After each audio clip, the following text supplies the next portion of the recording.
Shri Swami Samarth. 24 November ते 14 डिसेंबरपर्यंत आपल्याला महाराजांच्या चरणी, दत्त महाराजांच्या चरणी सेवा रुजू करायची आहे। 14 डिसेंबर रोजी आलेली आहे दत्त जयंती। तर दत्त जयंती निमित्त आपण भरपूर सगळे सेवेकरी, माझे सगळे ताई दादा दत्त महाराजांच्या किंवा महाराजांच्या चरणी सगळी सेवा रुजू करणार आहे। तर ही 21 दिवसांची आपल्याला सेवा करायची आहे।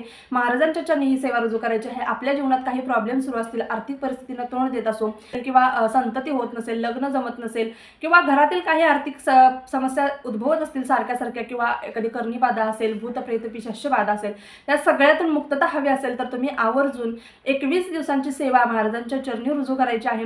तर ती सेवा कोणती आहे बघा, स्वामीचरित्र सारामृताची तुम्हाला पारायण करायची आहे, तारक मंत्राचे अनुष्ठान रुजू करायचे आहे, आरतींना हजेरी लावायची आहे, त्याच प्रकारे दत्त महाराजांच्या मंत्राची तुम्हाला माळजप करायची आहे। आता ते कशा पद्धतीने करायचं, त्याच्यासाठी नियम अटी कोणते आहेत ते सगळं काही इन डिटेलमध्ये आपल्या व्हिडिओमध्ये सांगितलेलं आहे। त्या संबंधीचा व्हिडिओ आपल्या चॅनलवरती अपलोड झालेला आहे, त्याची लिंक मी खाली देत आहे, लवकर